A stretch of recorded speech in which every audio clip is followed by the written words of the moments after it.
que é a terapia, o que eu posso esperar desse processo. Vamos falar um pouquinho sobre isso.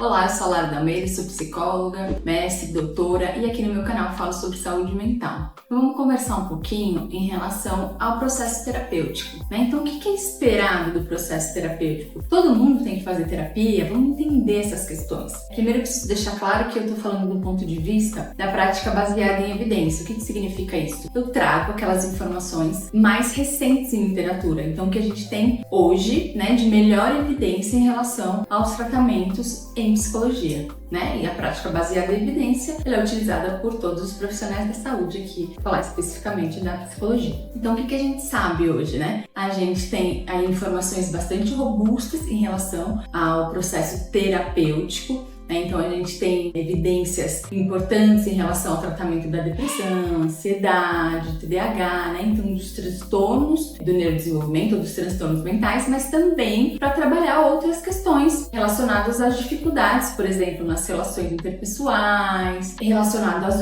a outros transtornos, por exemplo, quem sofre de dor crônica. Então a terapia, ela tem indicações diferentes para queixas diferentes. Então, primeiro ponto, todo mundo precisa fazer terapia? Não, tá? Não é todo mundo que precisa fazer terapia. Terapia é um processo científico em que a gente tem metodologia, a gente tem objetivos claros. Então, a gente precisa entender a necessidade do paciente. De fato, se existe uma necessidade de tratamento, terapia, tratamento, baseado em evidência, tem uma estrutura, tem objetivos claros, tá? Então, ou seja, não é para todo mundo, não é todo mundo que precisa fazer. Tem objetivos diferentes, então, como eu disse, a gente pode trabalhar com questões relacionadas propriamente a diagnóstico, né? Então, transtornos mentais ou, por exemplo, um diagnóstico pensando mais fora, né, da saúde mental, por exemplo, dor crônica, né? Pacientes que sofrem com dor crônica e assim por diante. A gente pode pensar pacientes que não tenham nenhum transtorno específico, mas que estejam vivendo um momento de dificuldade na vida. Estou com dificuldade, por exemplo, para me manter estudando para um processo seletivo, para um concurso público, tá? E aí a gente pode trabalhar especificamente com objetivos. Então, por que eu estou dando ênfase a isso? Porque, de novo,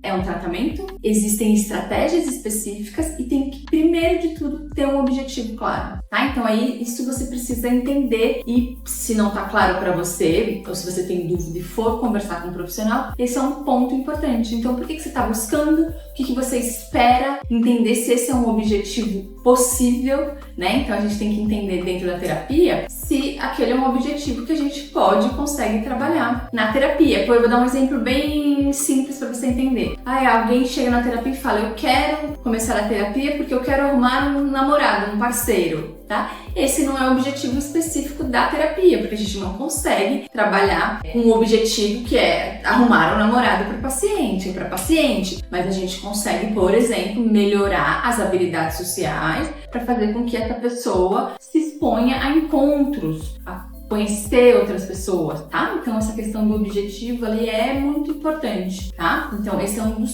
pontos importantes aí que você precisa ter claro porque você está buscando e entender se aquilo que você está buscando é possível dentro de um processo terapêutico. Outro ponto importante é a terapia tem que ser centrada no paciente, ou seja, apesar da gente conhecer uma série de técnicas, estratégias e protocolos, a gente precisa levar em consideração o indivíduo, a história dessa pessoa, a questão cultural, a história de vida, as preferências, tá? Porque o processo terapêutico é um processo que tem que ser feito em conjunto. Então, é um esforço ali do profissional com o paciente, né? Para que o paciente vá se desenvolvendo. Então, a gente precisa entender as especificidades dessa pessoa, as necessidades específicas dela e entender como a gente pode fazer esse processo de forma colaborativa. Outra questão super importante, a intervenção, ela deve ser uma intervenção eficaz, ou seja, testada, baseada em evidência científica, né? Então, a gente tem que olhar para os dados e entender, para essa situação, para esse transtorno específico ou não, para essa situação específica, né, que eu falei que não precisa ser só relacionada a transtornos. O que eu tenho na literatura de melhor evidência? O profissional deve saber isso. Você, paciente, não precisa, mas você precisa questionar, né, e entender qual será, então, o método, a teoria, né, a estratégia que esse profissional vai utilizar pensando no seu problema específico.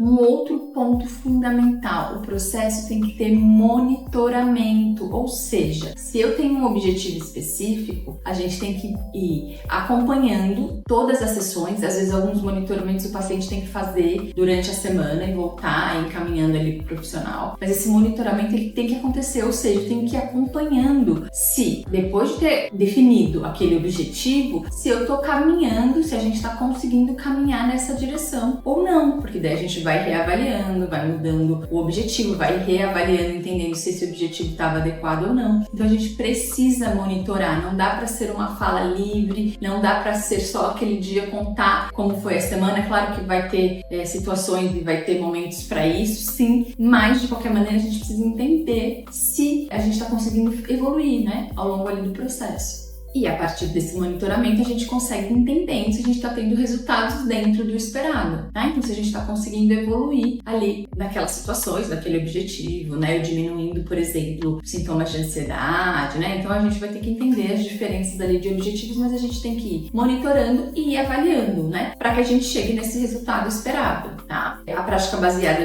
em evidência também preconiza tempo de atendimento. Então o atendimento não é eterno, não é para sempre, tá? A gente geralmente coloca ali um tempo, a gente conversa com o paciente, estima mais ou menos quanto tempo vai ser necessário. Isso também precisa de avaliação, precisa levar em conta a individualidade, apesar da gente ter protocolos prontos que nos orientam em relação a isso, mas de novo, a gente precisa entender a individualidade, mas a gente precisa entender também que não é para sempre, tá? Que ela tem um tempo ali e que isso pode e deve ser conversado ao longo do processo, à medida que a gente vai fazendo esse monitoramento e vai entendendo se está alcançando esses resultados ou não. Então, o que eu quero trazer para vocês aqui não é um processo livre, a gente tem estratégia, a gente tem organização, planejamento, a gente precisa avaliar e monitorar, tá? E você não pode ter esse tipo de dúvida, precisa conversar, claro, com o seu profissional e precisa também ir identificando, né, se esse passo a passo tem acontecido aí durante o seu processo, ou se você quer iniciar, né, um processo de terapia, você já consegue ter essas informações para ir conversando ali e se desenvolvendo ao longo do seu processo junto ao seu profissional. Tá bom? Eu espero que você tenha entendido, tenha ficado mais claro. Isso é uma dúvida muito comum, muito